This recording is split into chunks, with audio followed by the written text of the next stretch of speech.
Hello, it is Saturday. It's my 15th vlog, and it'll be a short ish one. I always say that, but then it's like 20 minutes or something. Um, it's been hot all week. I didn't get a lot of sleep last night. I think I just sort of like fell asleep early-ish and then I got up at like 2 something. So I've been up since like 2 o'clock in the morning. So I'm kind of like tired. I've had a very up and down day in terms of like how I've felt, just not well. But I did want to talk about an Emmy documentary that I might be in. I may not be in. They were looking for people in the Boston area who had Emmy, and I went through like a screening like process with them, and um, they said they invited me to be in the documentary. I just, I just, and I know I know the person who actually, one of the people, anyways, who is doing it, and the other person I didn't know is the person I didn't know was the actual filmmaker, and my as much as I think getting good information out there and awareness out there is, like, for example, we had Jen Brea's documentary Unrest. I don't know how much that moved the needle in terms of awareness. I know that it is something that a lot of people with MECFS have shown their family members so they can sort of understand what they deal with. And I think that's really what's important as well. And I think it's good to get maybe a broad perspective on um, the spectrum of the illness itself, and it's also good to have, I don't know, like representation wise what they're looking for example. Like I don't know specifically why I would have been chosen. I don't know if it's just, for example, like it this disease mostly impacts women, right? So why would they choose a guy, right? Maybe they choose a male because it's a novelty in its own right, right? um and I may have a different perspective on that.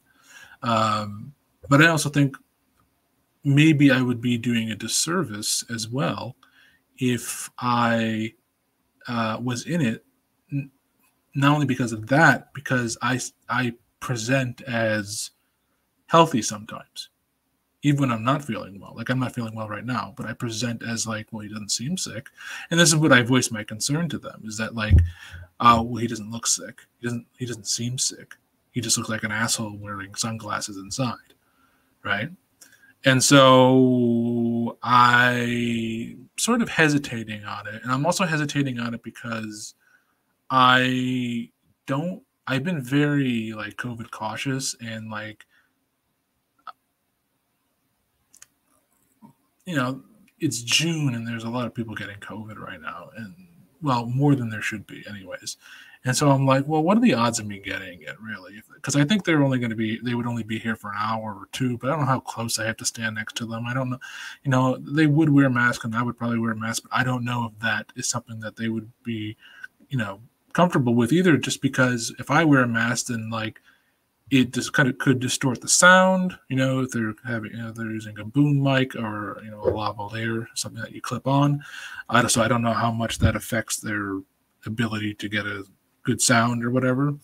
But I'm more actually concerned with like the presentation to the public, for example. Like a big concern has been like the reason why people sometimes maybe don't take this as serious because is we don't have enough footage or enough awareness about the more severe end of the scale, like people who are like bedbound. I'm not bedbound. I can get up.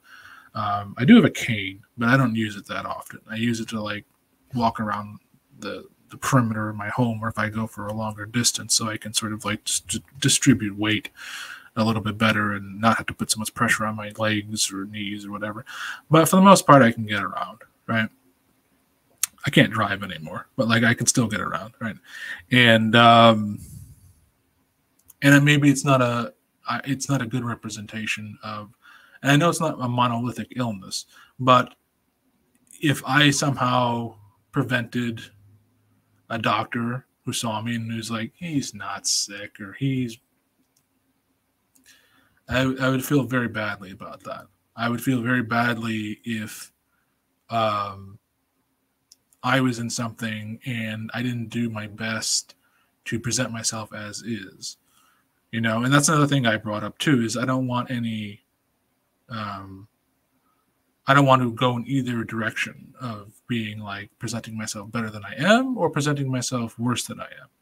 I would just want to show because documentaries have a tendency to do that, right? Earlier documentaries were sort of all fraudulent in some way. They were all staged, right? If you've ever watched like Nanook of the North, right? It's a stage I think it's by Robert Flaherty. It's a lot of the events in it were staged. But if you watch something like the Melez brothers, right, who did like, I don't know if anyone's ever seen Salesman, that's more like a cinema verite style, right? Same thing with Frederick Wiseman, right, who did like this great documentary on welfare. It's very personal, very pluralistic, right? It gave you sort of a much more slice of life like kind of thing. And it's also, since it's about bureaucracy, it's about like a day in, day out mundaneness sort of thing. So like there's nothing really to add or subtract from it. You just have to turn the camera on and go, basically, and hope people aren't performing for the camera. And so their documentary work, like filmmakers have like a very tall task in that regards with people with ME/CFS, because people need to take breaks a lot of the time.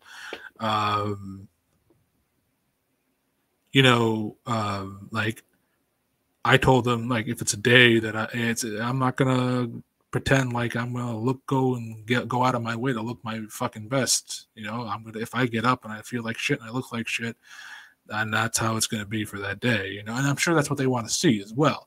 But like, that is something that I just taken into consideration, is an accurate portrayal, but also a portrayal that is, I'm sorry to say, that would get us more attention.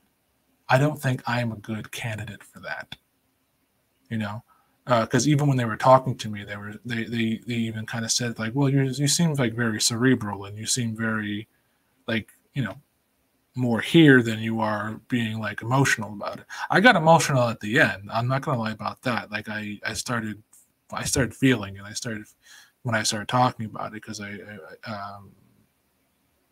it's an emotional thing. Even they wanted to like hear more about like how I more innately felt about being sick. And the big thing that got me was that I don't think I'm ever going to really get better, and that's very sad to me. And also it's just the unfairness of it.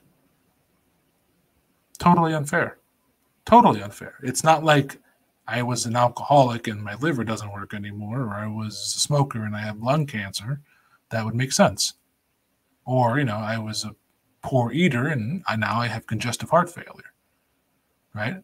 Or and I'm not saying everyone who gets those illnesses, they deserve them, but there's a cause and a correlation, right? There's a cause and an effect, right? There's a clear line between the two. Whereas I don't know how I got sick, and that's how I told them. I told them my story. I said, look, I got sick in 2018, right? And I had something going on. They thought I had autonomic dysfunction. It wasn't that, and it seemed to calm down a little bit, but not much. So I thought, okay, well, maybe things are getting better. It never really did. I always had symptoms. I always had muscle fasciculations. I always had body pain. I always had trouble sleeping, staying asleep, 20 or 30 different symptoms, right? And then as well, in 2022, I had my first crash, but I was having symptoms earlier than that in 2021, of course. And so, but I don't know what the exact ideology of it is, and that's very frustrating, especially for someone like me who is very curious about things. Like, I'm very inquisitive. I'm very curious and inquisitive, and I also, I'm not going to lie, I used to have a lot of health anxiety, and so to not know bothers the bejesus out of me, and so that kind of got to me towards the end when we were speaking on an emotional level. It's just because it sucks. It's not any fun, and the honestly, sometimes the best I feel is when I'm talking to someone, or I'm just talking in general, even though it's exhausting, because it's the other thing that I didn't get into, but I'm sure they would want to hear about, is just the isolation and the loneliness of it all. One of the things that this robs you of is an aspect of your humanity, which is our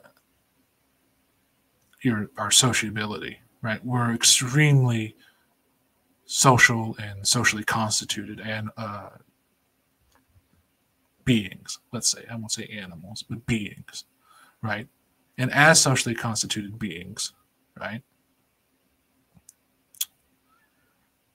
we need to interact with other people, and we need to have some, even if it's a false projection of who we are, we need to have some subjectivity of who we are, even if it's not, even if it says it's false or it's ego driven or whatever. It doesn't matter, right? We need to have that in our lives, some semblance of it.